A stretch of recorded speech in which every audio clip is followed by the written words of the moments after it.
견디고 계신 또 다른 누군가에게는 그 한 줄이 갈색 봉투 한 통이 되어줄지도 모르니까요.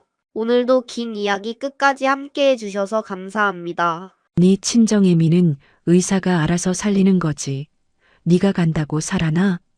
호들갑 떨지 말고 가서 전이나 마저 붙여.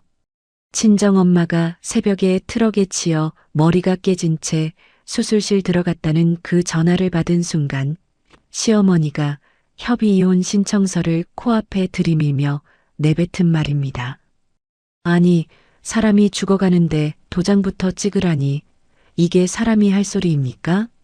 7년을 종처럼 부려먹은 것도 모자라서 우리 엄마 평생 식당에서 그릇 닦아 모은 피 같은 돈 500만 원까지 자기 갯돈으로 빼돌린 시어머니. 거기에 제명의 통장 7천만 원을 시누이 사업 자금으로 통째로 빨아먹은 사실까지 줄줄이 터져 나왔죠.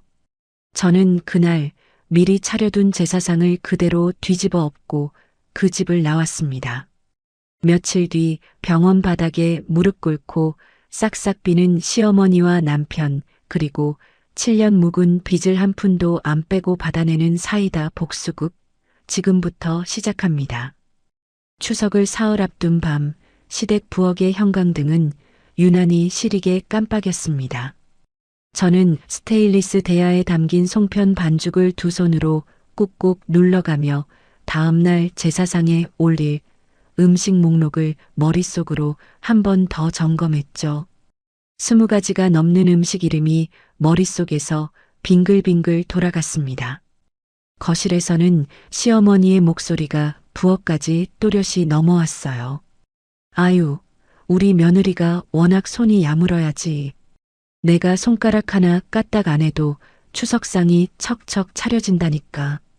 수학이 넘어 친척이 뭐라고 칭찬을 하는지 시어머니는 한껏 들뜬 웃음을 흘렸습니다. 저는 반죽을 치대던 손을 잠시 멈추고 허리를 폈죠. 7년째 듣는 자랑이지만 그 말 끝에는 늘 다른 그림자가 따라붙는다는 걸 저는 알고 있었습니다. 아니나 다를까 전화를 끄는 시어머니가 슬리퍼를 끌며 부엌으로 들어왔습니다. 예, 이리 와봐. 시어머니는 제가 붙여 식탁에 가지런히 올려둔 동그랑땡 한 접시를 손가락으로 콕콕 찔러보더니 미간을 좁혔어요. 이게 동그랑땡이야, 만두야? 크기가 다 제각각이잖아. 어머님, 제가 다시 붙일게요. 붙일 것도 없어? 시어머니는 접시를 통째로 들어 올리더니 쓰레기통 뚜껑을 발로 밟아 열고 그 안에 쏟아부었습니다. 기름 냄새 풍기는 동그랑땡 20개가 한꺼번에 쓰레기통 바닥으로 떨어졌죠. 저는 입술을 꾹 깨물었습니다. 그때 부엌 식탁 끝에서 숙제를 하던 민혁이가 고개를 푹 숙이는 모습이 보였어요. 10살짜리 아이가 어른들 눈치를 보느라 연필을 꼭 쥐고만 있는 그 손이 제 가슴을 한 번 더 후벼 팠습니다. 민혁아, 방에 들어가서 씻고 자. 네, 엄마. 민혁이가 책을 챙겨 방으로 들어가자 시어머니는 다시 저를 돌아봤습니다. 내일 새벽부터 친척들 들이닥칠 거 아냐? 제사상은 미리 차려놔. 아침에 허둥지둥하면 우리 집안 망신이야. 네, 어머님. 자정이 가까워질 무렵 저는 거실 한복판에 병풍을 펴고 롯재기를 닦아 자리에 올렸습니다.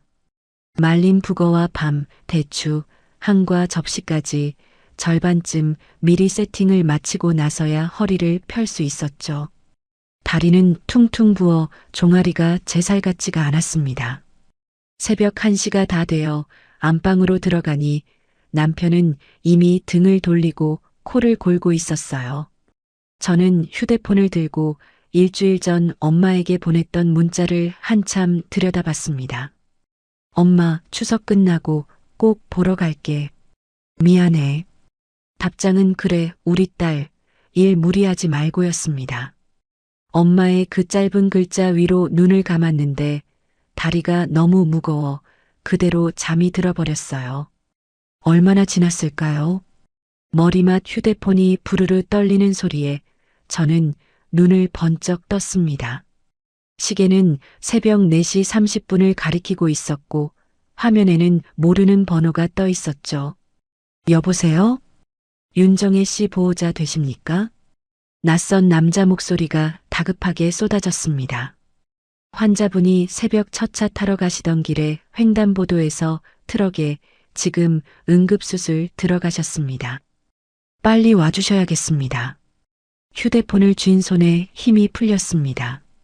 저는 옷장 문을 벌컥 열어 손에 잡히는 대로 외출복을 꺼내 입었어요. 심장이 귀까지 올라와 쿵쿵 뛰는데 다리는 자꾸만 휘청거렸습니다. 남편이 부스스 눈을 떴어요. 여보, 새벽부터 뭐해? 엄마가 사고 났대. 트럭에 치였대. 나 지금 병원 가야 돼. 저는 떨리는 손으로 가방을 챙겼습니다. 그런데 남편은 침대에서 일어나 앉더니 머뭇거리며 안방 쪽을 흘끔거렸어요. 여보, 그래도 엄마한테는 말씀드리고 가야지. 지금 그게 중요해? 엄마가 수술실에 들어갔다잖아. 잠깐만 있어봐. 남편은 잠옷 차림 그대로 안방을 향해 종종 걸음을 쳤습니다.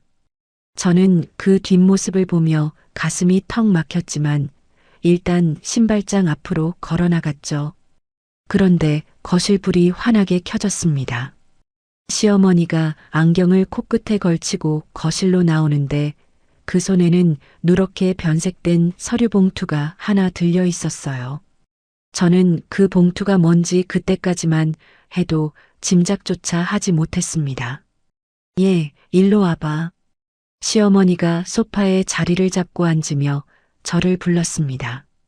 어머님, 저 지금 병원 가봐야 돼요. 엄마가 사고가 났어요. 앉아. 시어머니는 식탁 위에 놓여있던 제 가방을 끌어다 자기 옆에 내려놓았어요. 오늘이 무슨 날이야? 아버님 기일이요. 그래. 시아버지 제사 날이야. 그런데 며느리가 자리를 비워? 친척들이 와서 빈 부엌을 보면 우리 집안이 뭐가 돼? 저는 가방을 향해 손을 뻗었습니다. 시어머니의 손이 제 손등을 탁 쳐서 막았어요. 내 친정애미는 의사가 알아서 살리는 거지. 네가 옆에 붙어 있는다고 살아나? 호들갑 떨지 마. 어머님, 그래도 엄마가. 그래도 뭐. 시어머니는 누런 봉투를 천천히 열었습니다. 그 안에서 꺼낸 종이를 식탁 위에 펼치는데 저는 그 종이의 맨 윗줄을 읽는 순간 다리에 힘이 풀렸어요. 협의이혼 의사 확인 신청서. 어머님, 이게 뭐예요? 정 가고 싶으면 여기에 도장 찍고 가. 시어머니는 봉투 안에서 인주까지 꺼내 식탁 위에 탁 놓았습니다. 우리 집안의 친정 챙기는 며느리는 필요 없어.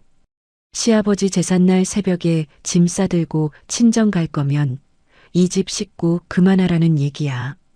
저는 식탁 모서리를 두 손으로 짚었어요. 손가락 끝이 덜덜 떨렸습니다. 여보, 저는 남편을 돌아봤어요. 남편은 시어머니 옆에 어정쩡하게 서서 제 눈을 똑바로 보지 못했어요. 여보, 뭐라고 말 좀 해봐. 혜린아. 남편이 한참 만에 입을 떼며 시선을 바닥으로 떨궜습니다. 일단 오늘 제사만 지내자. 응? 어머니 말씀대로 제사만 지내고 끝나고 같이 병원 가자. 장모님 의사가 알아서 잘 봐주실 거야. 뭐라고 했어? 여보, 진정하고. 엄마가 수술실에 들어갔다잖아. 엄마가 죽을 수도 있다잖아. 제 목소리가 새벽 거실을 갈랐습니다. 그 소리에 민혁이 방문이 빼꼼 열리더니 잠옷바람에 민혁이가 영문도 모른 채 저를 바라봤어요. 엄마 하고 부르는 그 작은 입술이 떨리고 있었습니다. 저는 민혁이에게 차마 어떤 표정도 지어줄 수가 없었어요. 시어머니가 식탁을 손바닥으로 탁 내리쳤습니다. 예, 너 정말 이럴 거야? 응? 어머님, 호들갑 떨지 말고 가서 전이나 마저 붙여.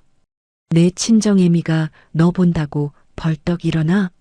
그게 아니잖아. 죽을 사람은 죽고 산 사람은 살아야 돼. 오늘 제사상 못 차리면 너 우리 집안에서 끝이야. 7년이었습니다. 새벽 4시에 일어나 시댁 김장하러 가던 7년. 엄마 환갑날 시댁 행사 때문에 미역국 한 그릇 끓여드리고 당일치기로 돌아온 7년. 동그랑땡 크기가 안 맞다고 쓰레기통에 처박힐 때마다 입술을 깨물던 7년. 그 7년 동안 가슴속에 차곡차곡 쌓아두었던 무언가가 둔탁한 소리를 내며 부러졌어요. 저는 식탁에서 손을 뗐습니다. 그리고 천천히 거실로 걸어갔어요. 병풍 앞 노재기 위에 가지런히 놓인 북어와 한과, 밤과 대추가 새벽 불빛 아래 반짝이고 있었죠. 저는 제사상 모서리를 두 손으로 움켜쥐었습니다. 예, 너 뭐 하는 짓이야? 시어머니의 비명이 들렸지만 제 귀에는 더 이상 닿지 않았어요. 저는 그 상을 그대로 뒤집어 엎었습니다. 도자기 그릇이 깨지는 소리가 새벽 거실을 박살냈습니다. 노재기가 마룻바닥에 부딪히며 둔탁한 쇳소리를 냈고 한과와 북어가 사방으로 흩어졌어요. 깨진 백자 접시 조각이 슬리퍼 사이로 튕겨 올라와 제 발등을 스쳤습니다. 거실에 잠시 무서운 정적이 흘렀습니다. 시어머니는 입을 반쯤 벌린 채 그 자리에 굳어 있었고 남편은 두 손으로 머리를 감싸쥐었어요. 여보, 너 미쳤어? 남편의 목소리가 갈라졌습니다. 너 지금 무슨 짓을 한 거야? 아버지 제사상을, 응? 저는 남편의 말을 듣지 않았어요. 신발장으로 걸어가 아무 슬리퍼나 발에 끼었습니다. 발바닥 어딘가에서 따끔한 통증이 올라왔지만 저는 그것이 무엇인지 생각할 겨를도 없었어요. 시어머니가 그제야 정신을 차린 듯 비명을 지르며 달려왔습니다. 예, 너 거기 안 서? 너 이 계집애가 시아버지 제사상을 엎어? 시어머니의 손이 제 팔을 거칠게 움켜잡았어요. 저는 그 손을 7년 만에 처음으로 뿌리쳤습니다. 놓으세요, 어머님. 뭐? 놓으시라고요. 제 목소리가 너무 차가워서 저 스스로도 흠칫 놀랐어요. 시어머니의 손에서 힘이 풀린 그 짧은 틈을 타 저는 차 키만 들고 현관문을 박차고 나갔습니다. 혜린아, 혜린아, 잠깐만. 남편의 목소리가 복도에서 메아리 쳤어요. 저는 엘리베이터를 기다리지 않고 비상계단으로 뛰어내려갔습니다. 8층, 7층, 6층, 한 층씩 내려갈 때마다 슬리퍼 안에서 미끈한 느낌이 점점 짙어졌어요. 지하 주차장에 도착해 차 문을 여는데 휴대폰이 손바닥 안에서 미친 듯이 떨렸습니다. 남편의 이름이 5번 떴어요. 저는 운전석에 앉아 시동을 걸자마자 휴대폰 전원을 꾹 눌러 꺼버렸습니다. 새벽 도로는 한산했어요. 가로등 불빛이 일정한 간격으로 차창을 스쳐 지나가는데 저는 핸들을 잡은 두 손이 떨려서 자꾸만 차선을 밟았습니다. 엄마, 엄마, 엄마. 입속으로 그 단어만 되뇌었어요. 1시간 반을 달려 도착한 5호 대학병원 응급실 앞에는 오빠가 잿빛이 된 얼굴로 서 있었습니다. 오빠는 저를 보자마자 두 팔을 벌렸어요. 저는 그 품에 안기지도 못하고 그저 오빠의 점퍼 자락만 두 손으로 움켜쥐었습니다. 오빠 엄마는? 수술 들어간 지 2시간째다. 어디를 다친 거야? 오빠의 목을 대가 한번 크게 움직였어요. 머리에 출혈이 있대. 다리도 여러 군데 부러졌고 일단 수술이 잘 끝나야 된다고만 그러더라. 저는 그 자리에서 무릎이 꺾일 뻔했습니다. 오빠가 제 어깨를 붙잡아주지 않았다면 바닥에 주저앉았을 거예요. 수술실 앞 보호자 대기실 의자에 앉자마자 그제야 발바닥에 통증이 살아났어요. 발을 내려다보니 슬리퍼 안쪽이 시뻘겋게 물들어 있었습니다. 혜린아, 너 발이 왜 이래? 오빠가 깜짝 놀라 제 발을 살펴봤어요. 집에서 그릇이 깨졌어. 잠깐만 있어. 응급실에서 거즈 좀 받아올게. 오빠가 거즈와 소독약을 들고 돌아와서 제 발바닥에 피를 닦아주는 동안 저는 두 손으로 얼굴을 가렸어요. 새벽 거실에서 있었던 일을 어디서부터 어떻게 꺼내야 할지 입이 떨어지지 않았습니다. 오빠도 묻지 않았어요. 그저 묵묵히 거즈로 상처를 누르며 가끔씩 제 무릎을 토닥였습니다. 오전 8시가 다 되어서야 수술실 문이 열렸어요. 수술복 차림의 의사가 마스크를 내리며 저희에게 다가왔습니다. 보호자분들 되시죠? 네, 선생님. 어떻게 됐어요? 오빠가 자리에서 벌떡 일어났어요. 일단 큰 고비는 넘겼습니다. 그런데 머리 출혈이 완전히 잡힌 게 아니라서요. 중환자실에서 최소 일주일은 지켜봐야 합니다. 의식은요? 의식은 돌아오나요? 저는 의사의 가운 자락이라도 붙잡을 듯이 다가섰어요. 의사는 잠시 저를 내려다보다가 조심스럽게 입을 열었습니다. 솔직히 말씀드리면 지금 단계에서는 장담을 못 드립니다. 며칠 더 봐야 합니다. 저는 그 자리에 그대로 주저앉았어요. 오빠가 제 옆구리를 부축해 의자에 앉혔습니다. 중환자실 면회 시간에 맞춰 들어간 그곳은 차갑고 조용했어요. 엄마는 침대에 누워 있었습니다. 얼굴 절반이 거즈에 덮여 있었고 입에는 인공호흡기가 물려 있었어요. 머리에는 붕대가 두툼하게 감겨 있었습니다. 저는 침대 옆으로 다가가 엄마의 손을 잡았어요. 손등에는 수액 바늘 자국이 시커멓게 박혀 있었고 손바닥에는 30년 식당 일로 굳은 살이 두텁게 박혀 있었습니다. 엄마. 저는 그 손을 두 손으로 감싸쥐고 가만히 흔들었어요. 엄마 나야. 혜린이야. 엄마 미안해. 미안해 엄마. 엄마는 아무 대답이 없었습니다. 기계음만 일정한 간격으로 삐삐 울렸어요. 저는 그 침대 옆에서 소리를 죽이고 한참을 울었습니다. 면회 시간이 끝나고 대기실로 돌아온 저는 그제야 휴대폰을 꺼냈어요. 오전이 다 지나가도록 꺼두었던 전원을 다시 켜자 화면이 미친 듯이 진동했습니다. 남편의 부재중 전화 28통, 시어머니의 문자 메시지가 화면을 가득 채웠어요. 저는 마지막 문자부터 차례로 읽어 내려갔습니다. 제사상 없고 도망간 며느리는 우리 집에 들릴 수 없다. 집에 있는 내 짐 내가 다 정리해서 친정으로 보낼 테니까 그리 알아라. 옆에서 같이 화면을 들여다본 오빠가 평소에는 한 번도 입에 담지 않던 욕설을 짧게 내뱉었어요. 혜린아, 너 지금까지 7년 동안 무슨 일 있었던 거야? 오빠, 솔직하게 말해. 다. 저는 한참을 망설이다 입을 열었어요. 새벽에 시어머니가 협의이혼 신청서를 식탁 위에 펼친 일부터 5년 전 엄마.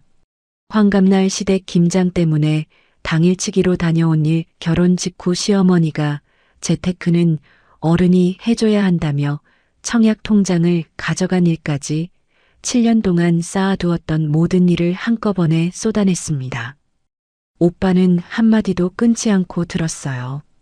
제 말이 끝나갈 무렵 오빠의 두 손이 무릎 위에서 부들부들 떨리고 있었습니다. 오빠가 미안하다. 오빠가 왜 미안해? 네가 결혼하고 한 번도 친정에 마음 편히 못 온 거. 나는 그게 다 네가 새 식구한테 적응하느라 그런 줄 알았다. 시댁이 그렇게까지 너를. 오빠가 말을 끝맺지 못하고 입술을 깨물었어요. 저는 오빠의 손등 위에 제 손을 살며시 올렸습니다. 오빠, 나 이제 어떻게 해야 돼? 오빠는 한참을 말없이 천장만 바라봤어요. 그러더니 천천히 자기 휴대폰을 꺼내 연락처를 하나하나 넘기기 시작했습니다. 어느 이름에서 손가락이 멈추더니 통화 버튼을 눌렀어요. 신호음이 두 번쯤 갔을 때 상대방이 전화를 받은 모양이었습니다. 은희야, 오빠다. 재성이 오빠. 은희. 그 이름을 듣는 순간 저는 숨을 멈췄어요. 대학 시절 저와 새벽까지 도서관에 앉아 있던 단짝, 졸업 후에는 사법시험을 준비해 변호사가 된 친구. 지금은 이혼 전문 변호사로 일하고 있다는 소식만 풍문으로 들었던 그 이름이 오빠의 입에서 나오고 있었습니다. 우리 혜린이 일로 전화했다. 좀 도와줘야겠어. 지금 오후 대학병원이야. 엄마가 새벽에 사고가 나서 그래. 빨리 좀 와줘라. 오빠가 통화를 끊고 저를 돌아봤어요. 내일 오후에 은희가 직접 온단다. 일단 오늘은 엄마 옆에 있어. 다른 건 오빠가 다 알아서 한다. 저는 고개를 끄덕였어요. 창밖으로 추석 전날의 햇살이 무심하게 병원 복도를 비추고 있었습니다. 저는 그 햇살을 등지고 다시 중환자실 쪽으로 걸음을 옮겼어요. 엄마 옆에 앉아 있어야겠다. 그 생각 하나만 머릿속에 남아 있었습니다. 다음 날 오후 병원 1층 카페는 평일 낮인데도 보호자들로 북적였습니다. 저는 창가 자리에 앉아 따뜻한 물 한 잔을 받아들고 손을 녹이고 있었어요. 밤새 보호자 침대에서 새우잠을 잤더니 손끝이 자꾸만 차가워졌습니다. 카페 입구로 검은 정장 차림의 여자가 들어섰어요. 5년 만에 보는 얼굴인데도 저는 한눈에 알아봤죠. 은희였습니다. 혜린아. 은희는 두꺼운 서류 파일을 옆자리에 내려놓더니 제 두 손을 꼭 잡았어요. 손이 따뜻했습니다. 왜 이제야 연락했어? 은희의 목소리에 5년의 무게가 그대로 실려 있었어요. 저는 입을 열려다 그만 눈물이 먼저 떨어졌습니다. 미안해, 은희야. 네가 왜 미안해? 은희는 휴지 한 장을 뽑아 제 손에 쥐어줬어요. 오빠한테 어제 다 들었어. 지금부터 내가 묻는 거에만 차분하게 대답해. 알았지? 응. 은희가 노트북을 열고 손가락을 키보드 위에 올렸습니다. 7년 전 결혼식 끝나고 시어머니가 통장 가져갔다는 거, 그게 정확히 언제야? 신혼여행 다녀온 다음 주였어. 어머님이 우리 집에 오셔서 재테크는 어른이 해줘야 한다고. 어른이 해줘야 한다고. 좋아, 그 다음. 저는 7년 동안의 일들을 시간 순서대로 차근차근 풀어놓았어요. 엄마 환갑 때 시댁 김장 때문에 당일치기로 다녀온 일, 명절마다 친정 가는 날이 1시간씩 줄어들던 일, 시어머니가 친척들 앞에서는 저를 칭찬하면서 뒤로는 김장 김치 한 포기 친정에서 안 보낸다고 험담하던 일들이요. 은희는 빠른 속도로 키보드를 두드렸습니다. 가끔씩 짧게 되묻기만 할 뿐 제 말을 끊지 않았어요. 그리고 어제 새벽에 협의 이혼 신청서를 식탁 위에 펼치셨어. 도장 안 찍으면 못 간다고. 은희가 키보드를 두드리던 손을 멈췄어요. 한 번 더 정확히 말해줘. 그 종이를 누가 어떻게 꺼냈어? 어머님이 안방에서 누런 봉투를 들고 나오셨어. 그 안에서 종이를 꺼내서 식탁 위에 펴놓으셨고 인주까지 같이 꺼내셨어. 인주까지? 응. 은희가 노트북 화면에서 시선을 떼고 저를 똑바로 봤어요. 혜린아, 이건 강요야. 그리고 정서적 학대고 명백한 증거가 돼. 그게 되는 거야? 되고 말고. 친정엄마가 응급실에 실려갔다는 연락받은 며느리한테 시어머니가 협의 이혼 신청서 들이밀면서 도장 찍으라고 한 거. 이게 안 되면 뭐가 돼? 은희의 목소리가 단단했어요. 저는 그 단단함에 기대듯 잠시 눈을 감았습니다. 그때 카페 유리문 너머로 익숙한 실루엣이 보였어요. 양손에 보온병과 죽 도시락 가방을 든 남편이 두리번거리며 카페 안을 살피고 있었습니다. 저와 눈이 마주치자 남편은 빠른 걸음으로 다가왔어요. 은희를 보자마자 멈칫하는 그 표정을 저는 똑똑히 봤습니다. 여보, 남편이 어색하게 의자를 끌어다 앉으려는데 은희가 먼저 입을 열었어요. 강태웅 씨 되시죠? 처음 뵙겠습니다. 김은희라고 합니다. 아, 네. 남편의 시선이 은희의 명함과 노트북 화면 사이를 빠르게 오갔습니다. 변호사라는 걸 직감한 듯 얼굴이 굳어졌어요. 남편은 보온병을 제 앞으로 슬쩍 밀어놓았습니다. 여보, 어머니가 새벽부터 끓이셨대. 장모님 깨어나시면 드시라고. 저는 보온병 뚜껑을 열어보지 않았어요. 여보, 어머니가 너무 놀라서 그러신 거야. 이혼 얘기는 진심이 아니었어. 그날따라 제사 준비에 신경이 곤두서 있어서. 강태웅 씨, 은희가 차분한 목소리로 남편의 말을 잘랐어요.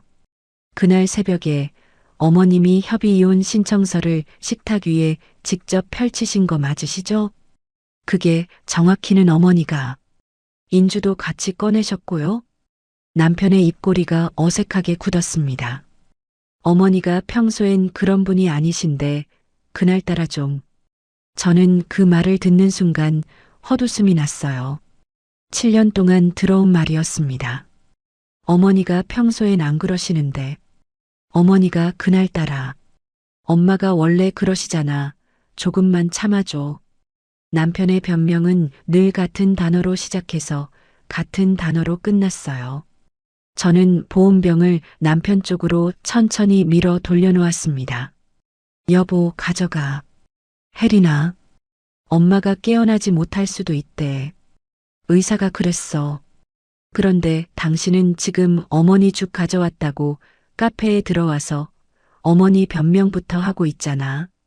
여보, 그게 아니라. 가져가. 남편의 얼굴이 시뻘개졌어요. 자리에서 일어나려는 그 순간 카페 입구 쪽에서 익숙한 목소리가 터져나왔습니다. 애미야. 저는 그 소리에 천천히 고개를 돌렸어요. 시어머니가 검은 비닐봉투 하나와 캐리어 한 개를 끌고 카페 안으로 들어오고 있었습니다. 캐리어 바퀴 소리가 조용한 카페 안에서 유난히 크게 들렸어요. 다른 손님들이 일제히 우리 쪽을 쳐다봤습니다. 시어머니는 다른 손님들의 시선 따위는 아랑곳하지 않았어요.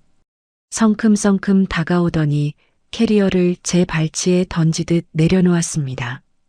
내 짐 다 가져왔다. 친정에서 살든 어디서 살든 내 알아서 해라.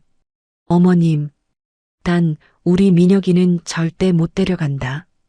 강씨 집안 장손이야. 알았어? 저는 캐리어를 내려다봤어요. 마트에서 흔히 파는 5만 원짜리 검은색 캐리어 한 개. 7년 결혼 생활이 그 안에 다 들어가 있었습니다. 저도 모르게 짧은 웃음이 새어나왔어요. 왜 웃어? 너 이 계집애 가.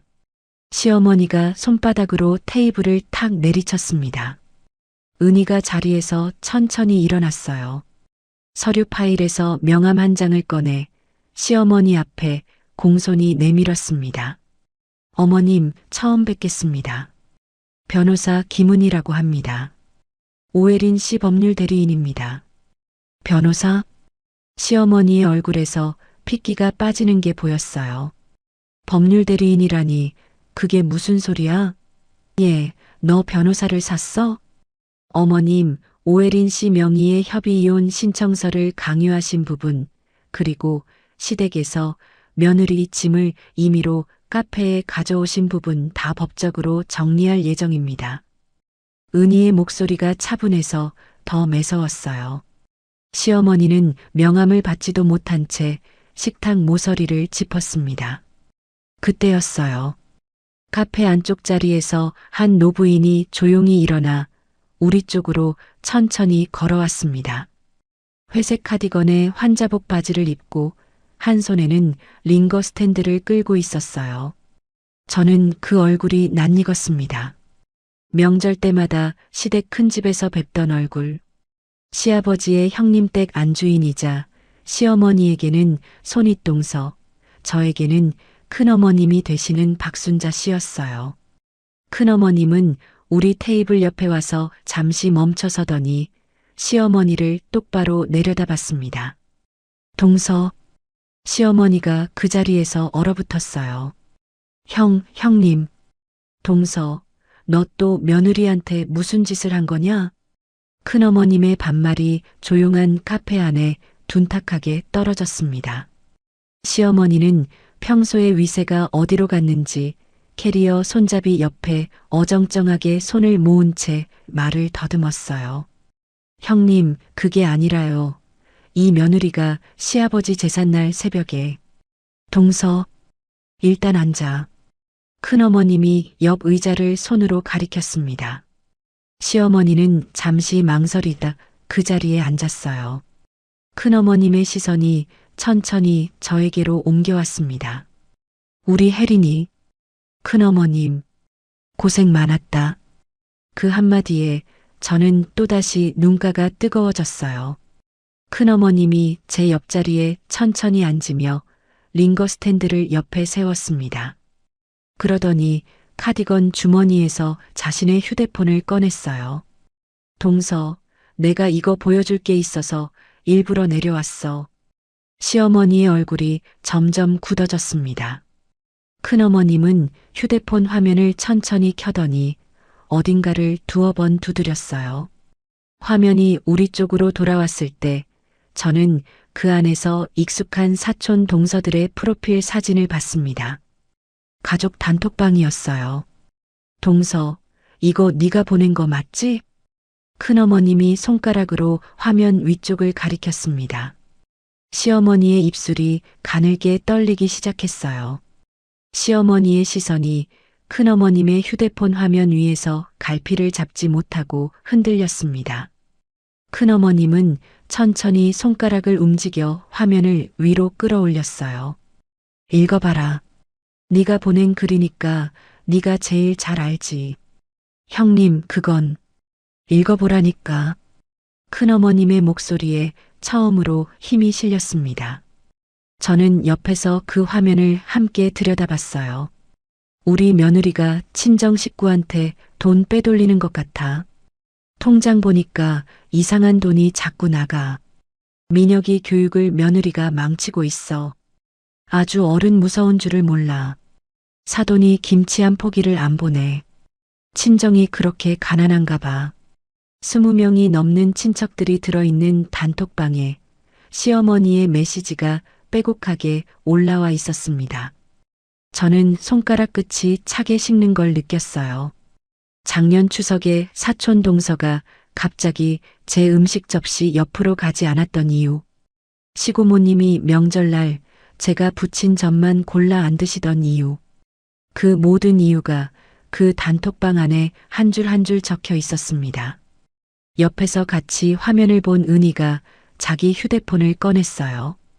큰어머님, 죄송하지만 이거 잠시 캡처해도 되겠습니까? 얼마든지 해. 우리 혜린이 일이라면 다 해.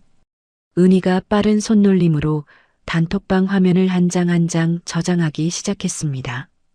시어머니가 그제야 정신을 차린 듯 자리에서 벌떡 일어났어요. 형님, 그게 왜 형님이 끼어들 일이야?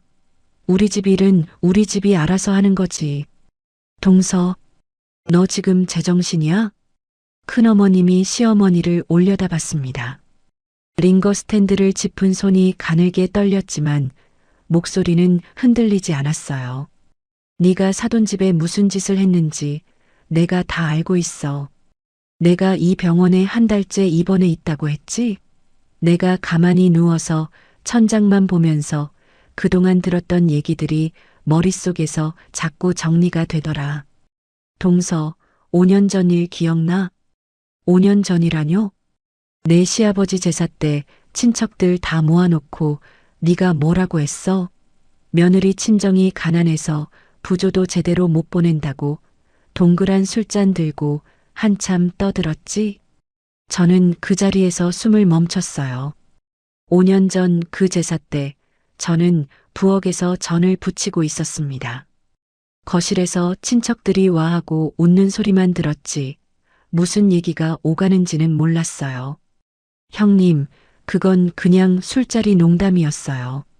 시어머니의 목소리가 점점 작아졌습니다. 농담이라고?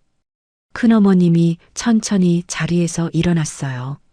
그 애의 사돈이 너한테 500만 원 부조 보낸 거, 그거 어디로 갔어? 카페 안 공기가 멎었습니다. 저는 큰어머님을 천천히 돌아봤어요. 큰어머님, 지금 뭐라고 하셨어요? 우리 혜린이 너희 엄마 5년 전에 시아버지 제사 부조로 500만 원 보내셨다. 동서 통장으로 직접 500만 원이요? 500. 저는 시어머니를 돌아봤어요. 시어머니는 캐리어 손잡이를 두 손으로 꼭 쥔 채 시선을 피하고 있었습니다. 어머님, 사실이에요? 예, 그게 그러니까. 엄마가 500만 원을 보냈는데 저한테는 한 번도 말씀 안 하셨어요? 큰어머님이 끼어들었습니다. 내가 그날 갯날이라서 우리 동서들 만났는데 동서가 그 돈으로 갯돈 냈더라. 계장한테 자랑하더래. 며느리 친정이 부조를 안 보내서 자기가 사비 털어 갯돈 냈다고. 남편이 그 옆에서 두 손으로 얼굴을 감쌌어요. 엄마, 그게 사실이에요? 태웅아, 너는 좀 가만히 있어. 시어머니가 아들을 향해 짧게 쏘아붙였습니다. 저는 자리에서 천천히 일어났어요. 다리에 힘이 풀려서 식탁 모서리를 한 손으로 짚어야 했지만 어떻게든 일어섰습니다. 엄마, 평생 식당 주방에서 그릇 닦아번 돈. 새벽 4시에 일어나 시장 가서 부친 전. 겨울이면 손이 다 트도록 김장하고 명절이면 한 달 전부터 사돈집 부조 준비하시던 우리 엄마. 그 엄마가 5년 전에 500만 원을 보냈는데 시어머니는 저한테 단 한 번도 말씀하시지 않았습니다. 오히려 엄마한테 전화해서 사돈, 부조 안 보내셔도 돼요라고 막아놓고는 친척들 앞에서는 친정이 가난해서 부조도 못 보낸다고 험담을 했어요. 어머님, 제 목소리가 갈라졌습니다. 어머님, 우리 엄마가 그 500만 원 어떻게 모은 돈인지 아세요? 예, 진정해. 식당에서 그릇 닦으면서 모은 돈이에요. 손이 다 갈라져서 겨울에는 약 안 바르면 잠도 못 주무세요. 저는 한 발짝 시어머니 쪽으로 다가갔어요. 그 돈을 어머님 계모임 회비로 쓰셨다고요? 우리 엄마가 보낸 그 500만 원을요? 애미야. 엄마가 깨어나서 이 얘기를 들으면 저는 말을 끝맺지 못했습니다. 그때 가방 속에서 휴대폰이 울렸어요. 화면을 본 저는 그대로 자리에서 뛰쳐나갈 뻔했습니다. 중환자실 최간호사의 번호였어요. 여보세요? 보호자분, 5대학병원 중환자실입니다. 조금 전에 환자분께서 의식을 회복하셨어요. 아직 안심하긴 이르지만 보호자 한 분만 잠시 들어오실 수 있습니다. 저는 휴대폰을 가슴에 꼭 끌어안았어요. 바로 갈게요. 바로 갈게요. 저는 카페 의자에서 가방만 챙겨 들었습니다. 캐리어도, 보온병도, 시어머니도, 남편도 다 그 자리에 그대로 두고요. 혜린아. 남편이 자리에서 일어나며 저를 불렀어요. 여보, 같이 가. 저는 돌아보지 않았습니다. 엘리베이터 앞으로 뛰어가는 동안 등 뒤에서 큰어머님의 목소리가 들렸어요. 동서, 너 거기 앉아라. 오늘 나랑 얘기 끝내고 가. 형님, 저는 좀 앉으라니까. 엘리베이터 문이 닫히기 직전 저는 카페 안쪽을 한번 흘끔 돌아봤어요.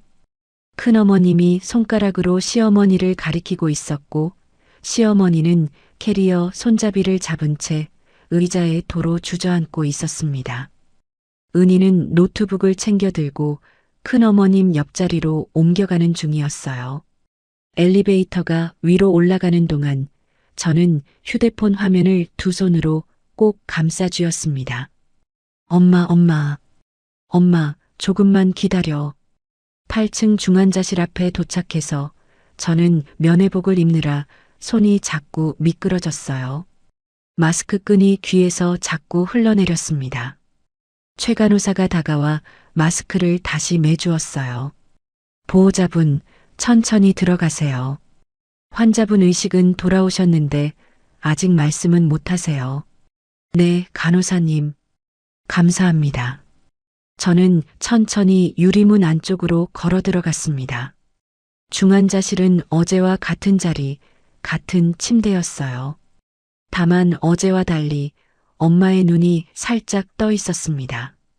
엄마는 산소 마스크를 쓴 채 천장을 향해 있던 시선을 천천히 제 쪽으로 옮겼어요. 엄마. 저는 침대 옆으로 다가가 엄마의 손을 잡았습니다.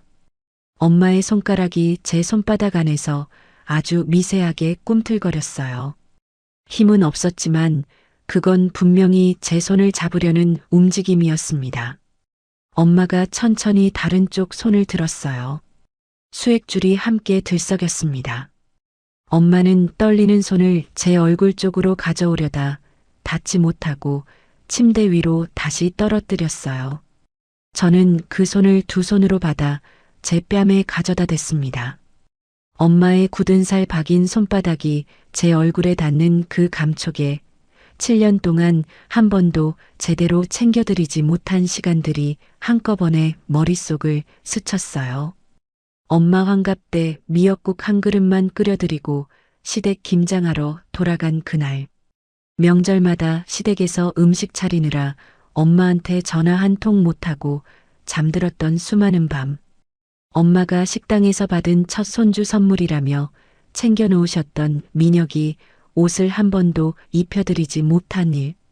저는 엄마의 손을 꼭 쥐고 침대 옆에 무릎을 꿇었어요. 엄마 미안해. 미안해, 엄마. 내가 다 잘못했어.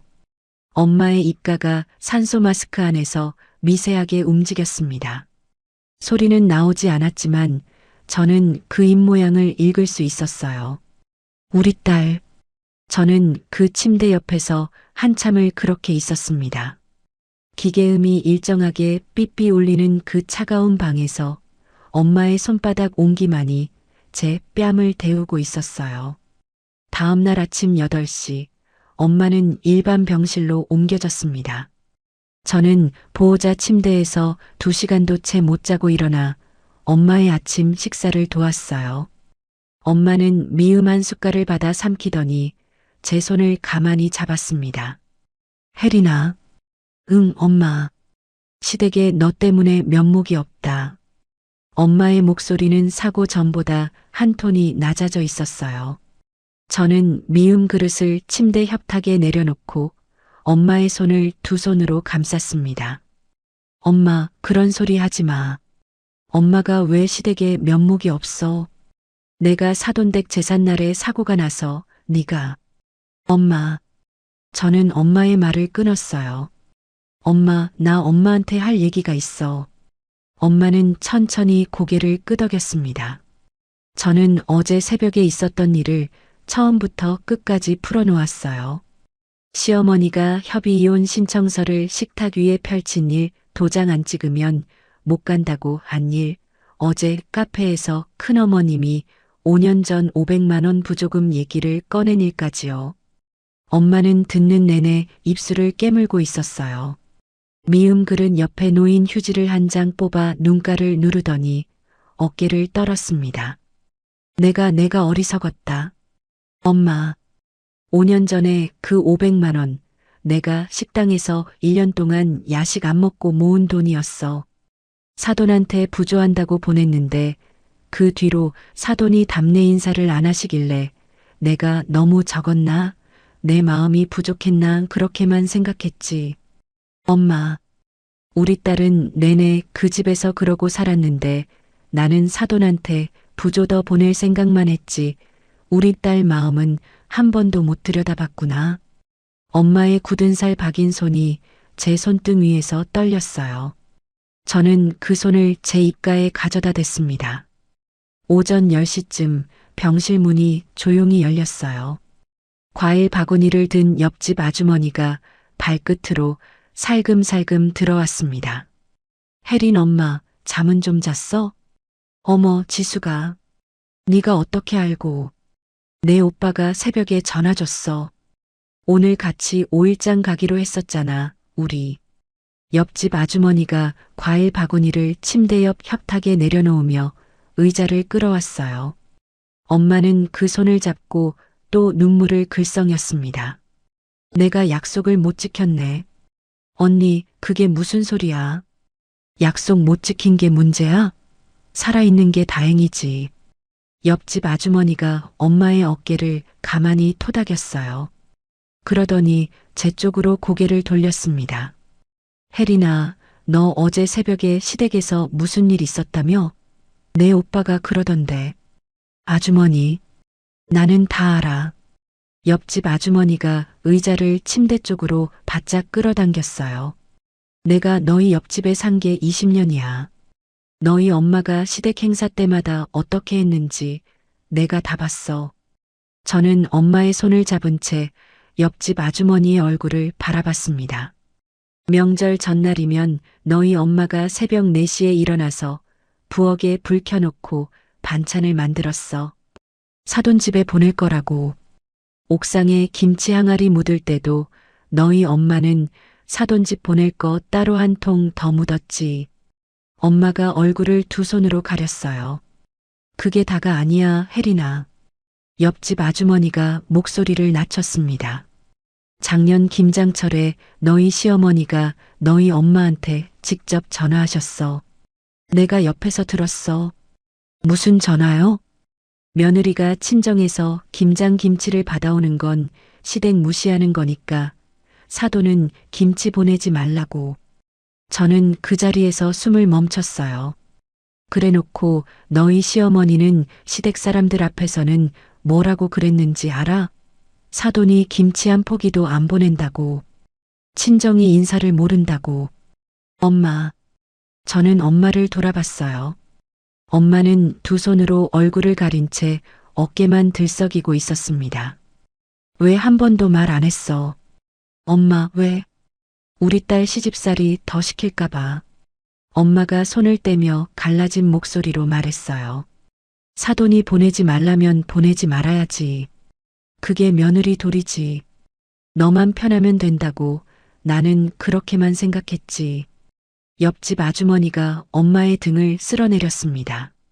그때 병실 문이 한 번 더 열리며 오빠가 은희와 함께 들어왔어요. 은희는 두꺼운 서류 파일을 옆구리에 끼고 있었습니다. 엄마, 좀 어떠세요? 오빠가 엄마 침대 발치에 서서 손을 내밀었어요. 엄마가 그 손을 잡았습니다. 재성아, 네가 새벽에 고생이 많았겠다. 고생은요 무슨. 오빠가 어색하게 웃으며 침대 옆 의자를 끌어다 앉았어요. 은희는 침대 옆 협탁 위에 서류 파일을 펼쳤습니다. 어머님, 안녕하세요. 혜린이 친구 김은희예요. 어머, 우리 혜린이 대학 동창이라는 그 변호사 친구. 네, 어머님. 은희가 서류 파일에서 종이 몇 장을 꺼냈어요. 어머님, 제가 어제 큰어머님께 받은 단톡방 자료랑 큰어머님 진술서를 정리해 왔어요. 보시기 좀 힘드실 수도 있는데 엄마가 아셔야 할 것 같아서요. 엄마가 천천히 고개를 끄덕였습니다. 저는 엄마 손을 잡은 채 그 종이들을 들여다봤어요. 은희가 차분한 목소리로 한 장씩 짚어가며 설명을 했습니다. 이 정도면 정신적 손해배상 청구도 가능하고요.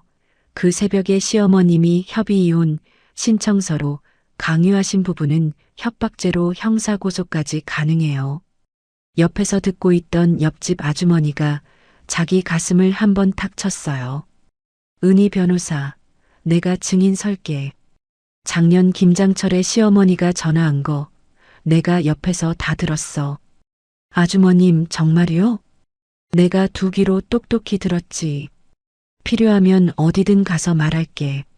엄마가 침대 위에서 몸을 일으키려다가 다시 베개에 머리를 떨궜어요. 내가 못나서 우리 딸 7년을 그렇게 살게 했다. 엄마의 목소리가 갈라졌습니다. 오빠가 엄마의 손을 두 손으로 감쌌어요. 엄마가 못난 거 아니야. 이제부터 다 바로잡으면 돼. 내가 다 한다. 저는 그 모습을 보며 입술을 깨물었습니다.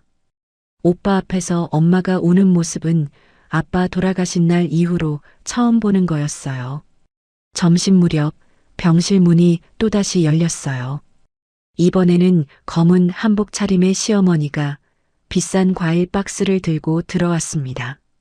어제 카페에서 본 시어머니와는 다른 사람 같았어요. 화장기는 그대로였지만 눈빛에 위세가 사라져 있었습니다. 사돈. 시어머니가 침대 발치에 과일 박스를 내려놓더니 그대로 엄마 침대 앞 바닥에 무릎을 꿇었어요. 사돈, 제가 잘못했습니다. 사돈 보시기에 부끄러워서 저는 자리에서 벌떡 일어났습니다. 어머님, 일어나세요. 애미야, 한 번만 봐주라. 시어머니가 두 손으로 침대 모서리를 잡고 큰 절을 하려고 했어요. 저는 시어머니의 어깨를 막아섰습니다. 어머님, 여기 병실이에요. 엄마 안정이 우선이에요. 일단 밖으로 나가주세요. 사돈, 한 번만. 마침 그때 회진을 돌던 담당 의사가 최 간호사와 함께 병실로 들어왔어요. 최 간호사가 시어머니 쪽으로 다가가 단호하게 말했습니다. 보호자님, 환자분 안정이 가장 중요합니다. 보호자 외의 면회는 자제 부탁드릴게요. 아니, 간호사 양반, 내가 사돈한테 사죄를 드리러 왔어요. 보호자님, 최 간호사의 목소리에 더 힘이 들어갔어요. 환자분 혈압이 높아지면 다시 위험해질 수 있어요. 지금 나가주셔야 해요. 의사도 옆에서 시어머니를 향해 가볍게 고개를 끄덕였습니다. 시어머니는 결국 무릎을 꿇은 그 자세에서 일어나 비틀거리며 병실 밖으로 떠밀려 나갔어요.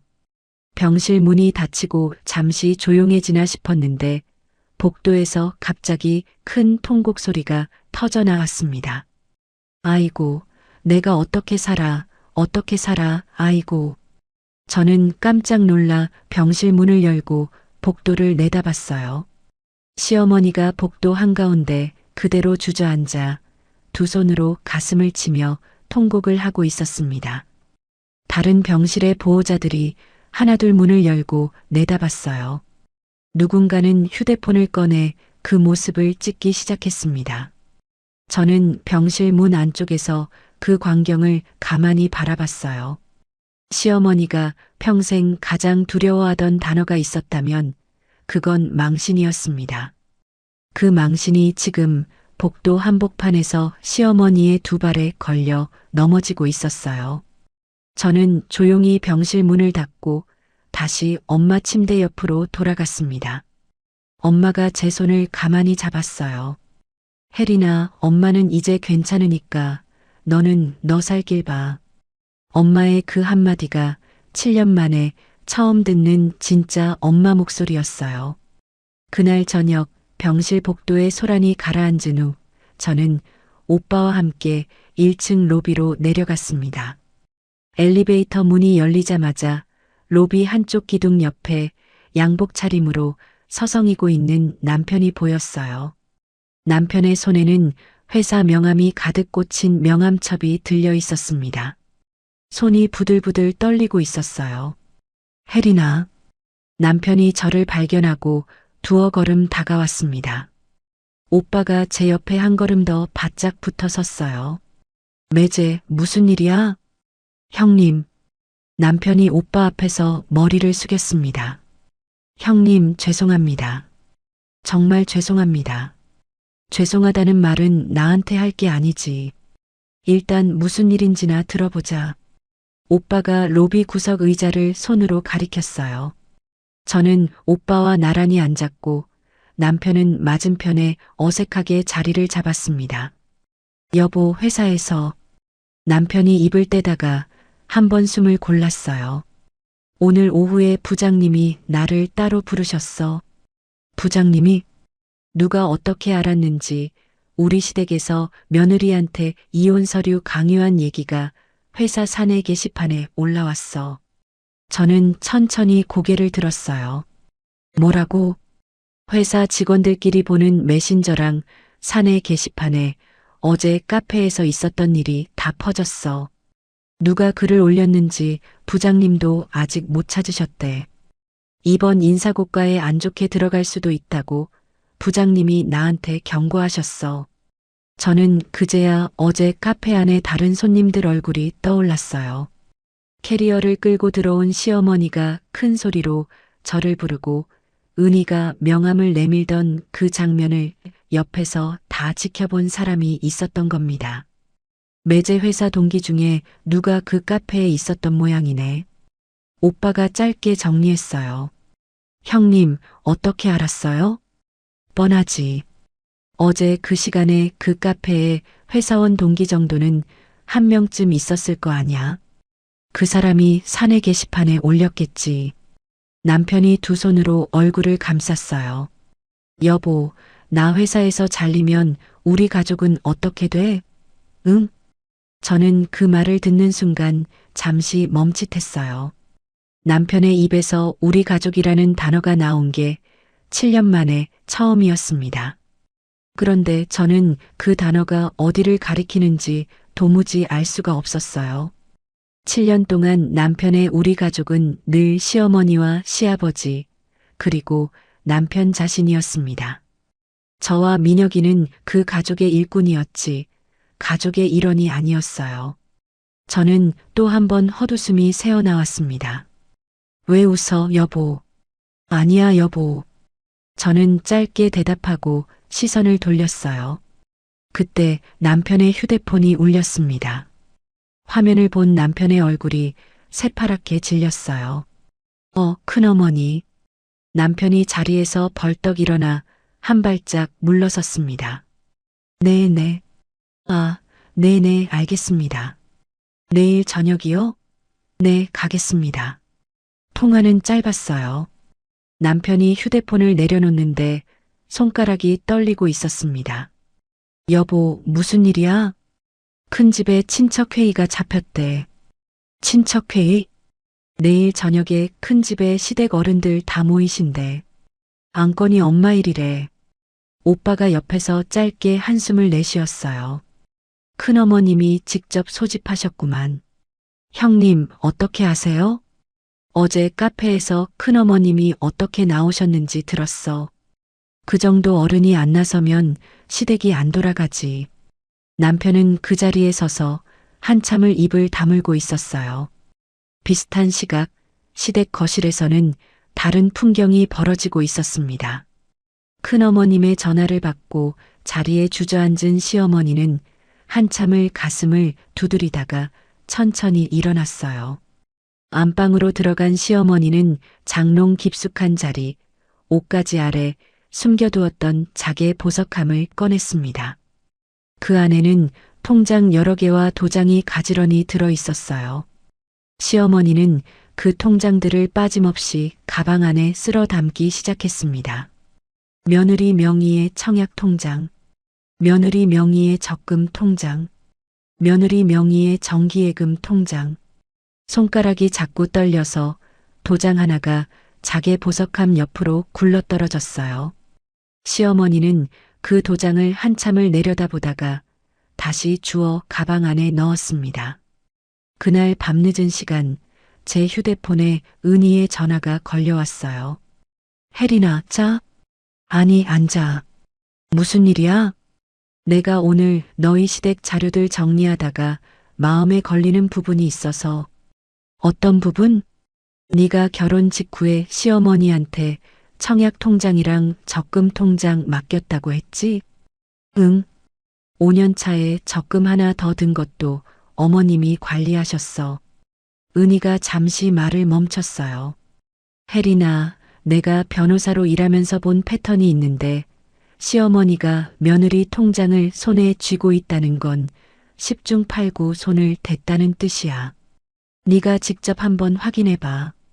어떻게 확인해? 공동인증서 있지? 그걸로 은행 앱에 들어가서 그 통장들 거래 내역을 한 줄씩 다 출력해봐. 무단으로 해약된 거 있으면 그 날짜에 어디로 이체됐는지 다 나와. 저는 휴대폰을 귀에 댄 채 천천히 노트북 앞에 앉았어요. 오늘 밤 안에 확인해봐. 내일 친척 회의 전에 그 자료가 있으면 큰 카드가 돼. 알았어, 은희야. 저는 통화를 끊고 공동인증서로 은행 앱에 접속했습니다. 신혼 때 만든 청약 통장부터 한 줄씩 거래 내역을 내려봤어요. 처음에는 일정한 금액이 매달 입금되고 있었습니다. 그런데 결혼 4년 차 어느 봄날을 기점으로 패턴이 달라졌어요. 해당 날짜에 통장 잔액이 전부 한 번에 빠져나갔습니다. 거래 내역에는 해약이라는 두 글자가 찍혀 있었어요. 저는 그 옆에 적힌 이체 계좌 정보를 가만히 들여다봤습니다. 이체된 곳은 시댁 아가씨 명의의 계좌였어요. 손이 떨리기 시작했습니다. 저는 다음 통장으로 넘어갔어요.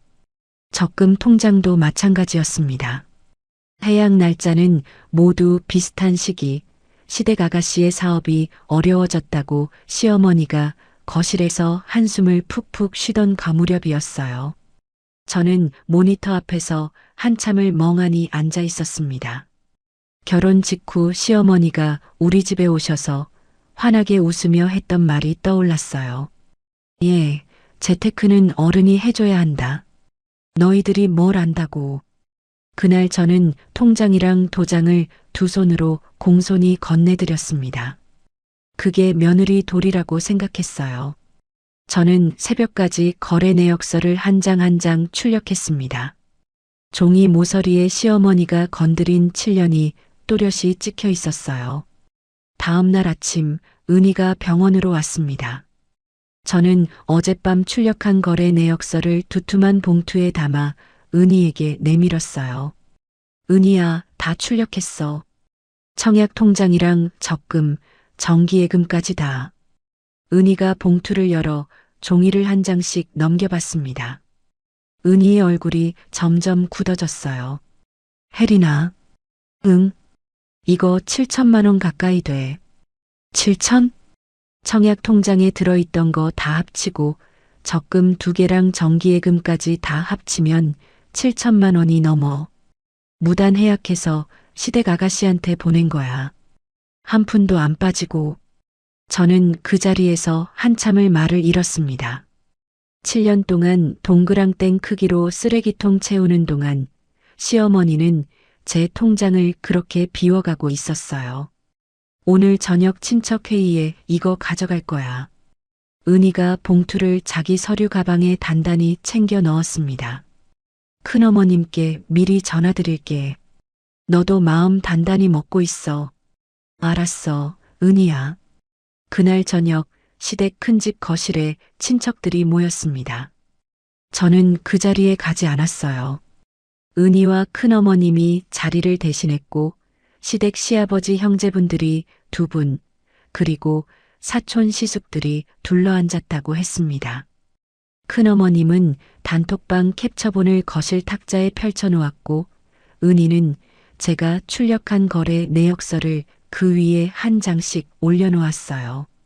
거실 한가운데서 시어머니가 처음에는 변명을 늘어놓으려 했지만 시아버지 형제분들이 한 분씩 차례로 자리에서 일어나 시어머니에게 등을 돌리는 순간 시어머니의 입은 더 이상 열리지 않았다고 했습니다.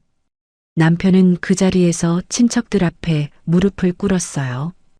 오빠가 시댁 큰집 마당까지 차로 데려다주고 돌아오는 길에 저에게 짧게 전화로 그 광경을 전했습니다.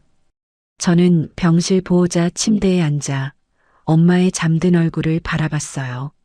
창밖으로 추석이 지나가는 가을밤이 깊어가고 있었습니다. 엄마의 손등 위에 손을 가만히 올려두니 그 굳은 살이 7년 동안 제 옆에 늘 있었던 자리처럼 느껴졌어요.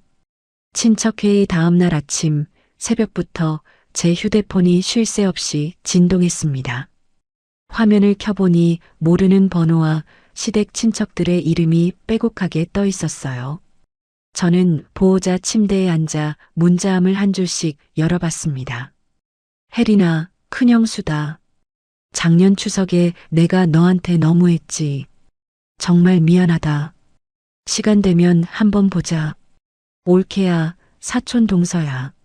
작년에 음식 짜다고 면박 준 거 정말 미안해. 어머니 말씀만 믿고 내가 너무했다. 형수님, 막내 서방이에요. 제가 그동안 어머니 말씀만 듣고 형수님 오해했습니다. 정말 죄송합니다.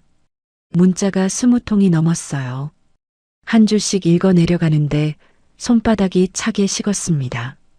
7년 동안 명절마다 부엌에서 혼자 전을 부치는 동안 거실에서 친척들이 저를 어떻게 바라보았을지가 그제야 그림처럼 그려졌어요.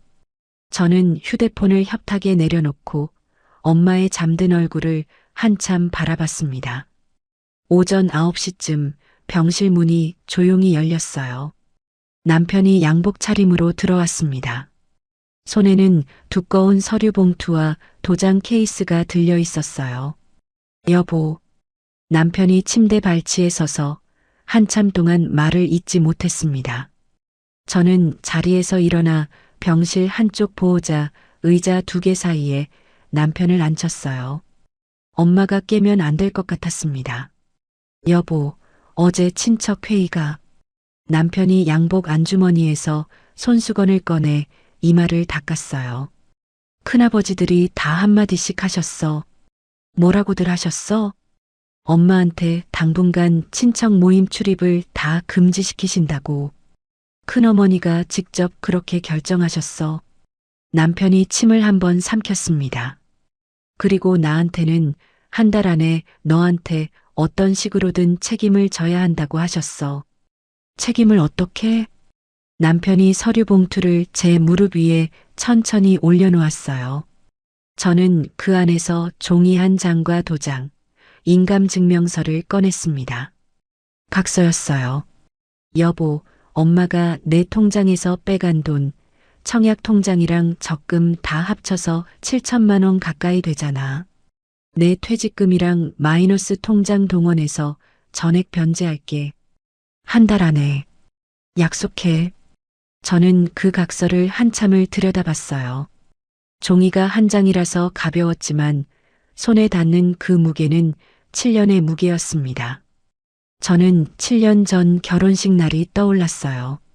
신랑 입장 후 단상에 선 남편이 제 손을 두 손으로 잡고 했던 말이 있었습니다. 당신 손에 물 한 방울 안 묻히게 해줄게. 저는 그날 그 말을 들으며 이 사람이라면 평생 같이 살아도 되겠다고 생각했어요.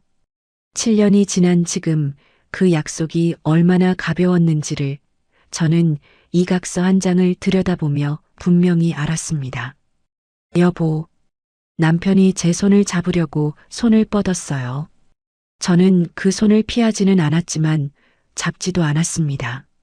남편의 손이 제 무릎 옆 시트 위에 어색하게 멈췄어요. 그때 병실 문이 한 번 더 열렸습니다. 시어머니가 들어왔어요. 평생 처음 보는 모습이었습니다. 화장기 없는 맨 얼굴에 검은 트레이닝복 차림이었어요. 손에는 어떤 박스도 선물도 없이 빈손이었습니다. 시어머니는 천천히 엄마 침대 옆으로 다가가 그 자리에 무릎을 꿇었어요. 사돈. 엄마가 그제야 천천히 눈을 떴습니다. 산소 마스크는 어제 떼어냈고 코에 가는 호스 하나만 걸려 있었어요. 엄마는 무릎 꿇은 시어머니를 잠시 내려다봤어요. 사돈 어른. 사돈, 제가 죄송합니다. 시어머니가 두 손을 무릎 위에 가지런히 모았어요. 사돈한테 받은 그 500만 원, 그리고 그동안 명절 부조금 다 합치면 1,700만 원이 됩니다. 그 돈에 며느리 통장에서 임의로 쓴 5,500만 원을 더하면 7,200만 원입니다. 저는 그 액수를 들으며 손가락 끝이 떨렸어요. 은희가 어제 정리해준 액수랑 정확히 일치했습니다. 시어머니는 무릎 꿇은 채로 양복 안주머니에서 종이 한 장을 꺼냈어요. 이게 변제 계획서입니다. 매달 제 노령연금에서 일정 금액을 떼어 갚아 나가겠습니다. 한 달도 거르지 않고요. 회진을 돌던 최 간호사가 마침 그때 병실로 들어왔어요. 시어머니가 무릎 꿇고 있는 모습을 보더니 최 간호사의 미간이 한번 좁아졌습니다. 보호자님, 여기서 이러시면 진료에 방해가 됩니다. 간호사 양반, 한 번만. 보호자님, 어제도 말씀드렸지만 환자분 안정이 최우선이에요. 일어나 주세요. 최 간호사의 목소리에 더 단호함이 묻어 있었어요. 시어머니는 결국 무릎을 펴고 일어났습니다. 그러더니 엄마 침대 옆 협탁에 변제 계획서를 가지런히 내려놓았어요. 엄마는 그 종이를 보지도 않았습니다. 베개에 기댄 채로 시어머니를 향해 천천히 입을 열었어요. 사돈 어른. 네, 사돈.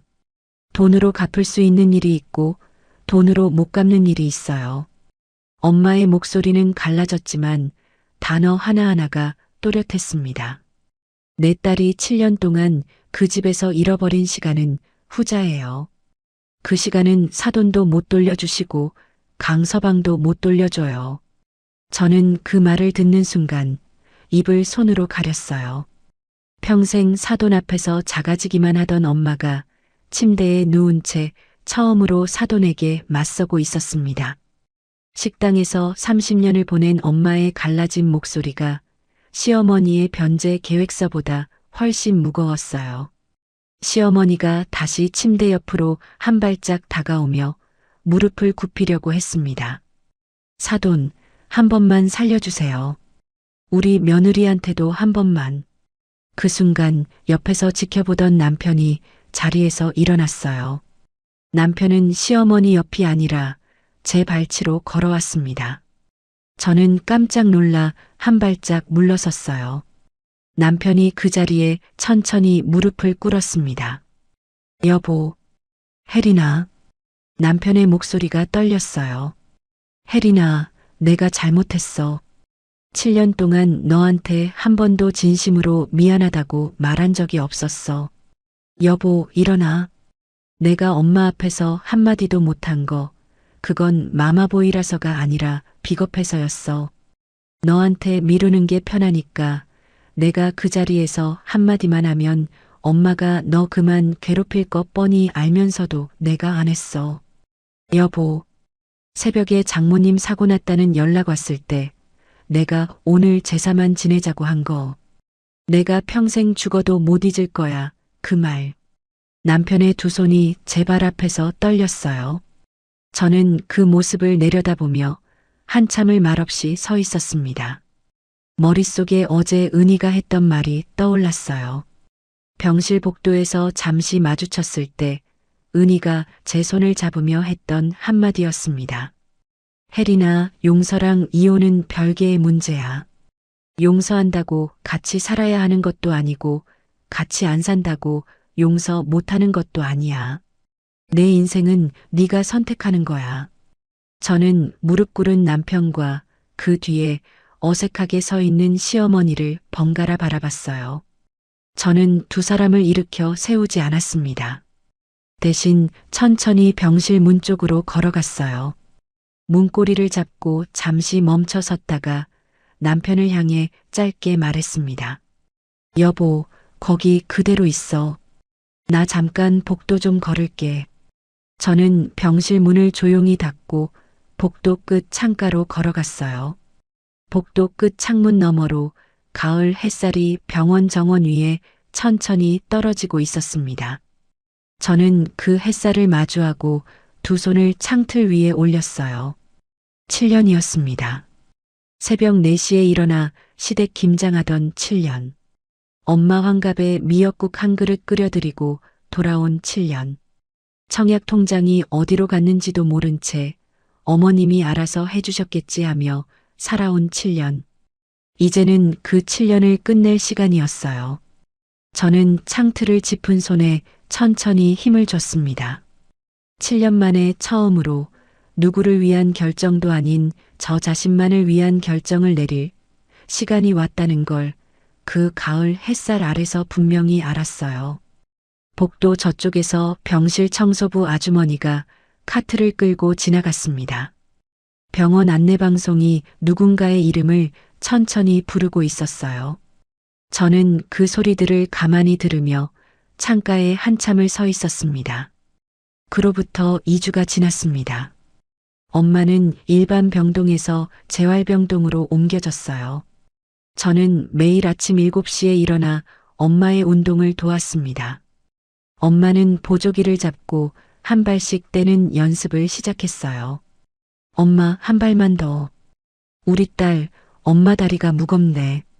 천천히 해. 시간 많아. 엄마가 보조기를 짚은 손을 떨면서도 천천히 한 발을 내디뎠습니다. 저는 그 옆에서 엄마의 걸음 속도에 맞춰 함께 걸었어요. 오후가 되면 친정집으로 돌아갔습니다. 7년 만에 본격적으로 정리하기 시작한 친정집 거실에는 엄마가 모아두신 옛 사진첩들이 천천히 쌓여갔어요. 민혁이는 잠정적으로 친정에서 저와 함께 지내기로 시댁과 합의가 되었습니다. 은희는 정식 협의 이혼을 진행하지 않는 방향으로 별거 합의서를 작성해줬어요. 혜린아, 일단 6개월 별거 기간 갖자. 그동안 강태웅 씨가 가족상담 출석하고 시어머니로부터 분가하고 재정 정리하는 거 다 증명해야 해. 그러고 나서 그때 다시 생각하자. 6개월 후에도 마음이 안 바뀌면 그땐 정식으로 이혼 절차 들어가는 거고, 마음이 바뀌면 그때 다시 결정하는 거지. 어느 쪽이든 내 선택이야. 저는 별거 합의서에 도장을 찍었어요.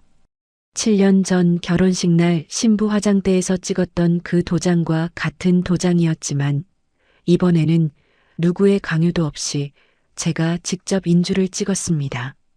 시어머니가 제 통장에서 빼간 7,200만 원은 시댁 명의의 작은 상가 한 채를 담보로 잡고 일시에 변제되었어요. 은희가 그 절차를 처음부터 끝까지 옆에서 챙겨줬습니다. 변제된 돈의 절반은 엄마의 재활치료비와 향후 생활비로 들어갔고 나머지 절반은 제 명의 계좌로 입금되었어요. 7년 만에 처음으로 제 이름이 적힌 통장에 제가 직접 돈을 넣을 수 있었습니다. 시댁 아가씨는 친척회의 결과로 본가에서 더 머물 수 없게 됐어요. 옛 직장 동료에게 사정해 작은 원룸으로 짐을 옮겼다고 큰어머님이 짧게 전화로 알려주셨습니다. 저에게는 끝내 사과 한마디가 없었어요. 저도 굳이 찾지 않았습니다. 남편은 시어머니와 분가해서 회사 근처에 작은 오피스텔을 얻었어요.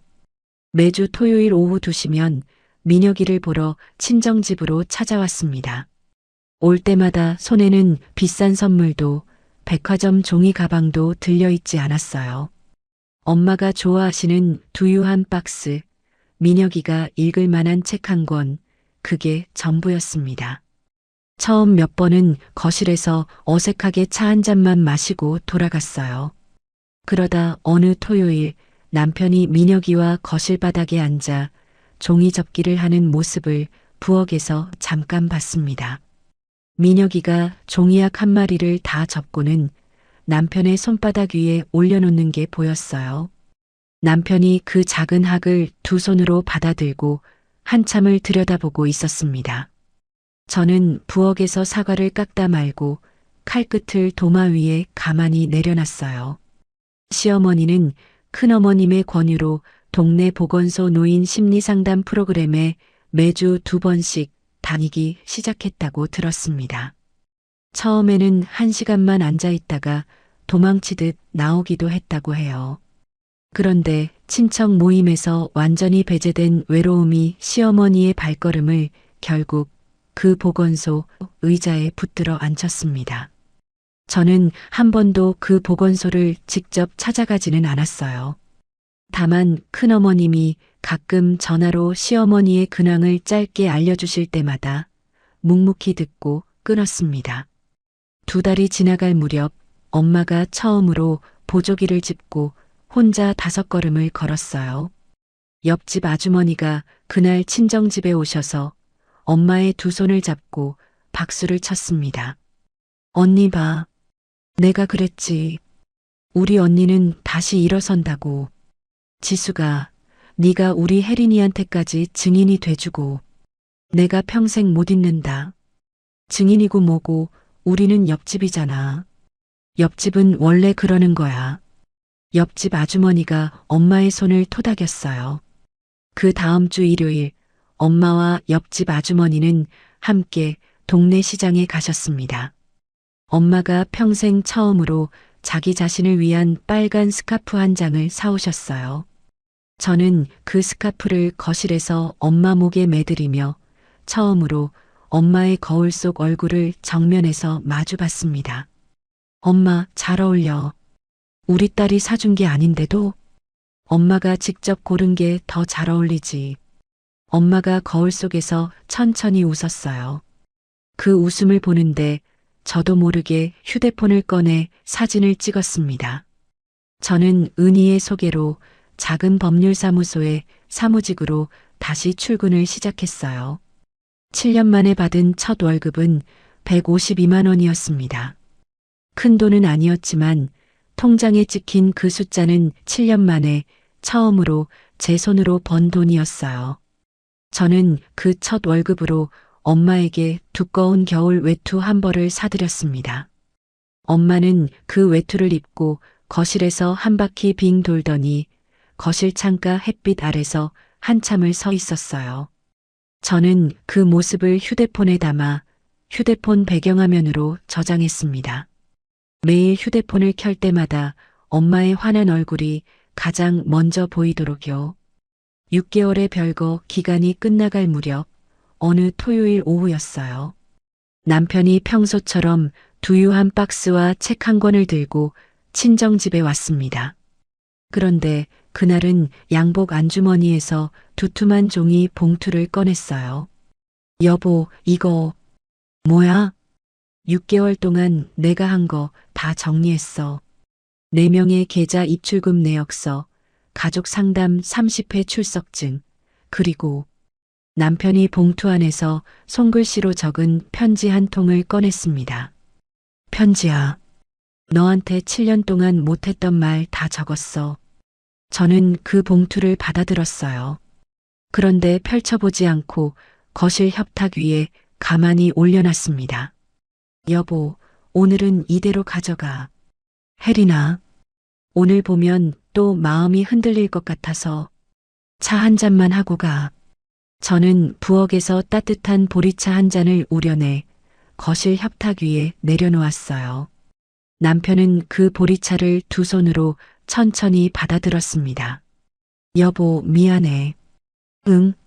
한 번도 진심으로 미안하다고 말한 적이 없었어. 그래서 오늘도 너한테 미안해. 저는 남편의 맞은편 의자에 앉아 그 말을 가만히 들었어요. 남편은 보리차를 다 마시고 자리에서 일어났습니다. 봉투는 거실 협탁 위에 그대로 두고요. 천천히 읽어. 답은 네가 준비되면 그때 줘. 응, 알았어. 남편이 현관문을 닫고 나간 후 저는 거실 협탁 위 봉투를 한참을 바라봤어요. 봉투를 열어보지는 않았습니다. 다만 그 봉투를 거실 책장 위에 가지런히 올려놓았어요. 답을 준비할 시간은 제가 정할 거였습니다. 그날 저녁 저는 부엌에서 된장찌개를 끓였어요. 엄마는 거실 식탁에 앉아 김치를 그릇에 옮겨 담고 민혁이는 그 옆에서 숟가락과 젓가락을 자리에 놓았습니다. 7년 만에 처음 보는 풍경이었어요. 엄마, 외할머니 옆에 앉아도 돼? 민혁이가 식탁 의자를 끌어당기며 저를 올려다봤습니다. 그럼 민혁아, 외할머니 옆에 앉아. 민혁이가 엄마 옆자리에 자리를 잡았어요. 엄마가 민혁이의 머리를 한번 쓰다듬었습니다. 저는 된장찌개 냄비를 식탁 한가운데 내려놓고 엄마와 민혁이 사이에 앉았어요. 잘 먹겠습니다. 민혁이가 작은 두 손을 모았습니다. 저는 숟가락을 들고 거실 식탁 위에 차려진 반찬들을 한번 천천히 둘러봤어요. 된장찌개, 김치, 갈치조림, 시금치 무침, 계란말이. 평범한 저녁상이었습니다. 7년 동안 한 번도 제가 직접 차려서 누구의 눈치도 보지 않고 먹은 적 없던 그 평범한 저녁상. 저는 가장 먼저 갈치조림 그릇으로 젓가락을 옮겼어요. 7년 동안 시댁 식탁에서는 어른들이 먼저 드시기 전에 절대 손대지 못했던 그 갈치 살을 제가 가장 먼저 한 점 집어들었습니다. 엄마가 그 모습을 보더니 천천히 미소를 지었어요. 우리 딸 갈치 좋아하지? 응, 엄마. 나 갈치 좋아해. 저는 그 갈치 한 점을 입에 넣고 천천히 씹었습니다. 짭짤하고 부드러운 그 맛이 7년 만에 처음으로 제 입속에서 분명하게 살아있었어요. 식탁 너머로 엄마와 민혁이의 얼굴을 가만히 바라봤습니다. 저는 그 식탁 앞에서 처음으로 깨달았어요. 저는 누군가의 며느리도 누군가의 아내도 아니었습니다. 저는 오혜린이었어요. 35년 동안 그 이름으로 살아온 한 사람의 오혜린이었습니다. 부엌 창문 너머로 가을 저녁 햇살이 천천히 기울고 있었어요. 저는 그 햇살 아래서 다시 한번 갈치 한 점을 집어들었습니다. 여러분, 7년이라는 시간이 결코 짧지 않은 세월입니다. 그 긴 시간 동안 오혜린 씨는 며느리라는 이름, 아내라는 이름 뒤에 자기 자신을 숨기고 살아왔죠. 새벽 4시에 일어나 동그랑땡을 붙이고 친정엄마 환갑상도 제대로 못 차려드린 채 시댁 김장을 하러 가던 그 시간들이요. 저는 이 사연을 정리하면서 한 가지 생각이 자꾸 들었습니다. 사람이 사람답게 산다는 건 결국 자기 이름 석 자를 잃지 않는 거구나. 그런 생각이요. 오혜린 씨가 식탁 위 갈치 한 점을 가장 먼저 집어든 그 마지막 장면이 저는 이 사연에서 가장 시원하면서도 가슴 먹먹한 대목이었어요. 이 영상을 보고 계신 5070 어머님들, 누님들 중에도 평생 누군가의 며느리, 누군가의 아내, 누군가의 엄마로만 살아오신 분들 많으실 겁니다. 지금이라도 늦지 않았어요. 자기 자신, 결국 내가 살아있어야 그 무엇이든 의미가 있는 겁니다. 시청자 여러분은 오늘 이 사연 보시면서 어떤 생각이 드셨나요? 오늘 사연이 시원하셨다면 구독과 좋아요 꼭 눌러주시고요. 이야기를 끝까지 들어주신 분이 계시다면 잘 들었다고 댓글 하나만 남겨주세요.